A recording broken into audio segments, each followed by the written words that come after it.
tying yourself so close to the Trudeau and the Liberals, not even the Liberals like Liberals right now. Alright, so over the last weekend, the NDP just had their national convention where they went over a whole bunch of different party policy and all that good stuff. But I'm going to be talking about the two most important things that came out of that convention, and that is A, are they going to keep Jagmeet Singh around as their leader, and B, what's going on with their supply and confidence deal with the Liberals, since of course that's been quite controversial. Well, let's get right into it, though first I just want to say thank you guys so much for the insane support on last week's video. I did not expect it to blow up like that, thank you, but not to waste any more of your time, let's get right into what you're here for. Alright, now onto that Liberal confidence and supply deal, which of course has been controversial for pretty much its whole existence since it was unprecedented when it was signed in, and since then a lot of NDP people have liked it, but a lot of NDP supporters have also disliked it. On one hand, you have the people who like it because like, hey, we got the Liberals to make some progressive concessions, such as those dental care rebates, even if it wasn't necessarily the full universal dental care like they wanted, but it was better than nothing.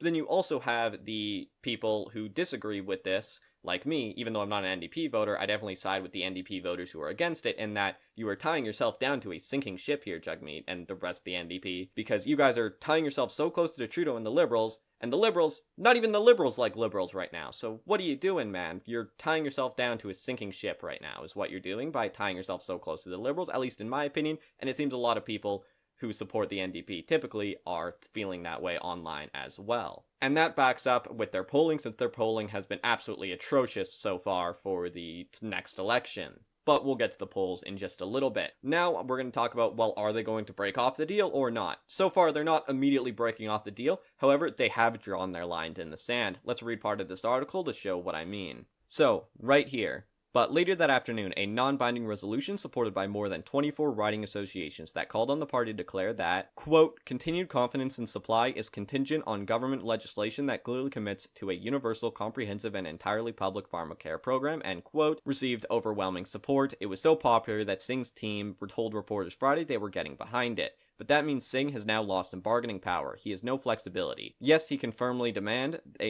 universal program, desperate Liberals may be willing to make a deal, or Trudeau could call his bluff and end the supply and confidence agreement with the NDP, claim full credit for the popular affordability measures, and turn to another potential partner in the House of Commons, the Bloc Québécois. It's not necessarily a better hand. So what we're getting at that is, whereas the NDP was willing to compromise on dental care, they absolutely will not compromise on pharmacare. But as the author brought up, the big issue is that the Bloc Québécois is still generally a center-left party on a lot of the more general, non-Quebec related federal policies, and so they're still going to side with the Liberals on a lot of things. And so just instead of giving concessions to more progressive Canadians, you're just going to be giving more concessions to the people of Quebec. And so this means the NDP is kind of trapped now because, oh, you have to pass pharmacare, we're not going to vote with you. Well then, okay, they're just going to get the Bloc to vote with them. And that kind of leaves the NDP in kind of a powerless situation if they choose to cut off support from the Liberals with this pharmacare deal. But to be fair, that could also be a positive, because now if they're cut off from the Liberals, they could be like, we tried to pass progressive policies to help bring down the cost of living for you guys, and look at that, the Liberals didn't want anything to do with that.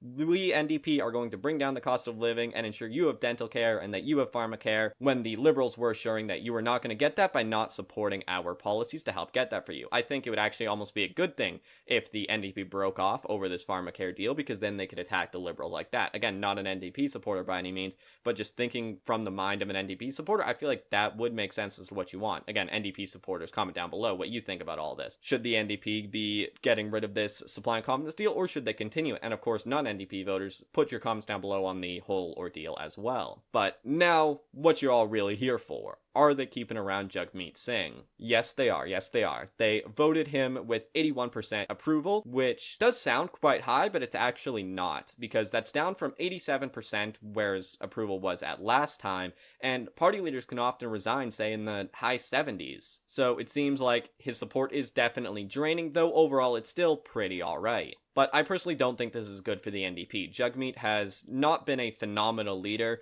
Both of his elections that he's led the NDP through so far, they've not performed that well, especially compared to the Mulcair and Layton era, and are polling quite poorly for Singh's third election. Normally you don't keep around unsuccessful party leaders for that long, but for some reason they're continuing to do that with Jagmeet Singh. I'm not necessarily sure why. Again, I'm not a hardcore NDP supporter, so I don't know everything about him, but still, to me it seems maybe it would be a good idea to try and move on to someone else, abandon the Liberals, and help boost you in the polls. because, well, now let's get into the polls, because they've really not been doing well there, along with, of course, the Liberals. So 338 Canada, as we can see here, 18% for the popular vote for the NDP. That's actually not bad, because we can see here, 2021 federal election, 17.82%, almost identical. But the seat count is what really matters, and we see expected is 20. They currently hold 25. So that would be a fifth of the seats lost, and potentially down to 12, so over half. That would be an absolutely abysmal performance from the NDP. And the reason here, again, I'm saying, like, abandon the Liberals, abandon Singh, NDP, if you guys want to get some votes, is because as a workers' party, you guys should be thriving right now. The fact that you are not thriving right now as the workers' party in a time where there is such an economic crisis with inflation and cost of living, cost of housing, that the workers' party is floundering, maybe that means the workers' party should maybe make some changes to their policy. Since I think kind of what's happened here with the NDP is they've abandoned their core voter base of blue-collar union workers for the urban youth vote, and that's really just not working out well for them. A party is obviously not going to do well when they abandon their core voter base. And so now what I think you're seeing happening is a lot of these stereotypical NDP voters, you know, your blue-collar working man, are now swinging to the Conservatives. And again, now you're also having those liberals, some of these liberals also swing Conservatives rather than the NDP. And so that's again why it's so shocking to me they've kept Jagmeet around for so long, since he's just really not been doing that amazingly. But that's just my quick analysis on it from my outside perspective. Once again, make sure to share this video with someone if you found it informative. But without further ado, thanks for watching, and we'll see you next time.